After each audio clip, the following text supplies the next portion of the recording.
Let's show you how to remove these clamps. Saw this on a YouTube video about a year ago. Okay, you just put this in there, and that releases it. I love these things. I wish I can get more of them.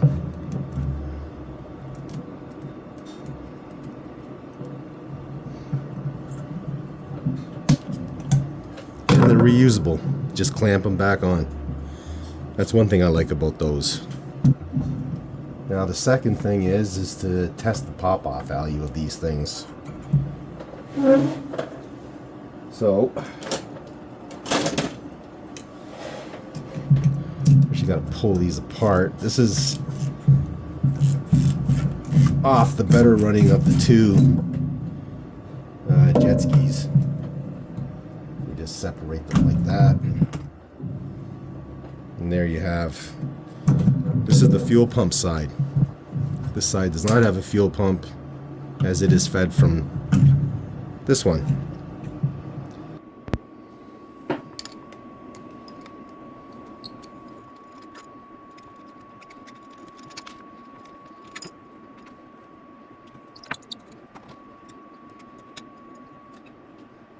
Okay.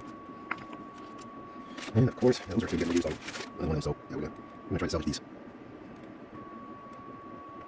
And you can inspect it and see that it's compared to the new one. Okay. Okay. That's the fuel filter. Okay. So, I don't know, this is the cleanest fuel filter I've ever removed, so on the carburetor. And then there's this. Okay. So we'll compare that. And this one, there's the exact same thing. Only difference is one has a fuel pump, one does not.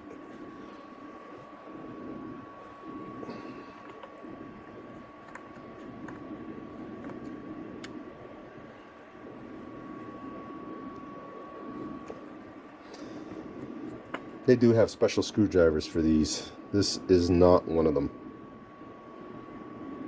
because it's very easy to strip,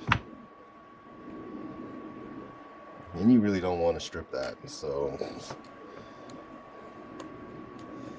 this is going to be the exact same thing on all four of these. There's no major difference. There's no difference, period. And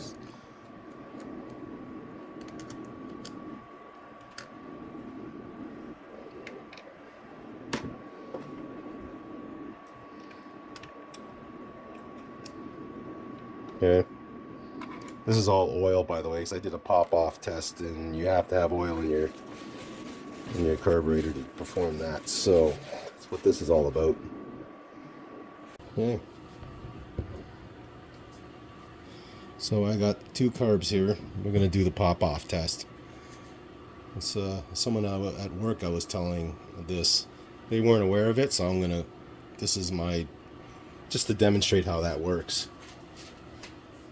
I take a little bit of oil. I don't have any WD. I just spray a little bit into the needle there. Make sure all the other ports are blocked off. That I don't have to worry about. So that's an impulse for the vacuum. See here. So what I'll do is I'll plug this in here. Okay. And the pump's on there. And as you can see, it's going to pop there at a certain value.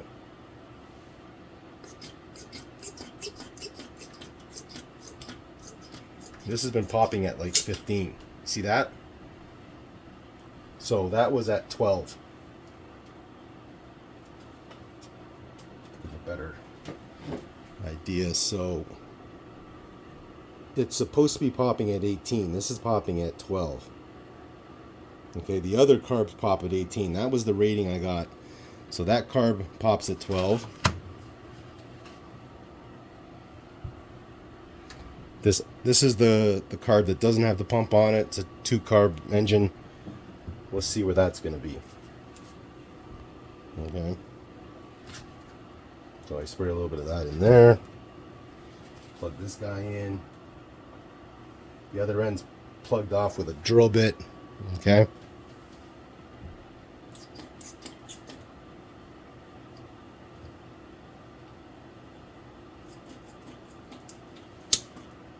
and it popped at 12 as well.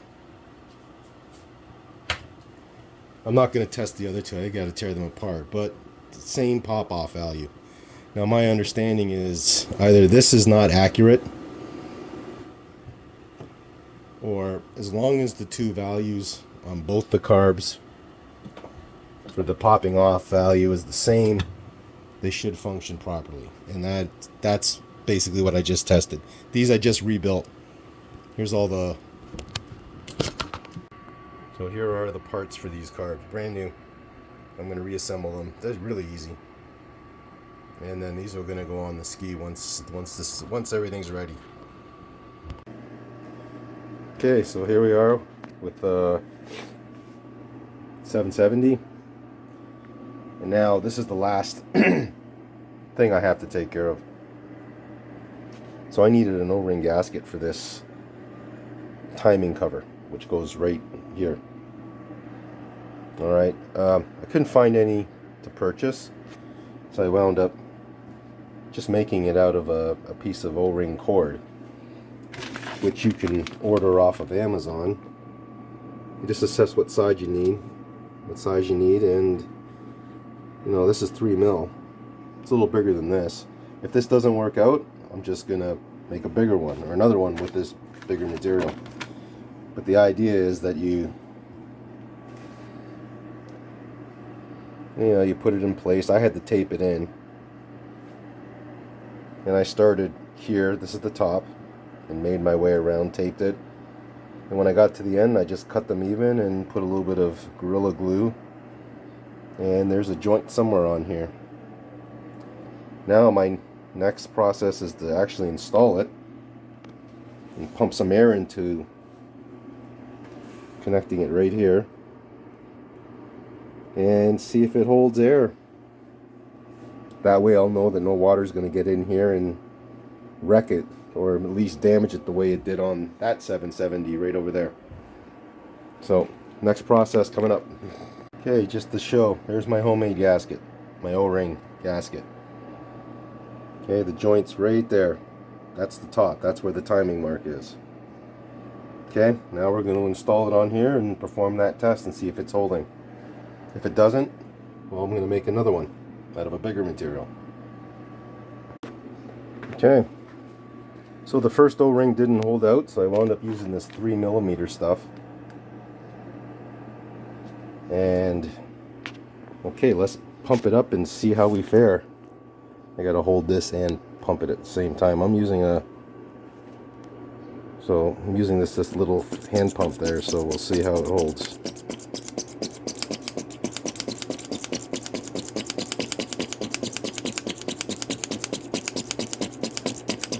Go up to about 3 pounds. This one doesn't even register because it's so low, so this is why I'm using this gauge. Okay, I'll just hold it there. And now this air is being shot directly into this area here.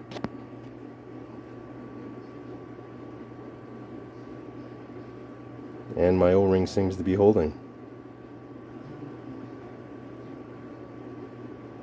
This is only so that water doesn't get in there and damage it.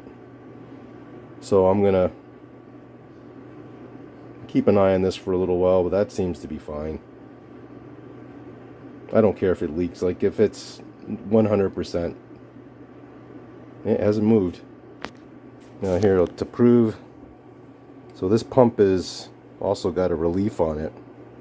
So I'll push the relief and you'll watch it. So that seems to be holding. Okay, and that's that.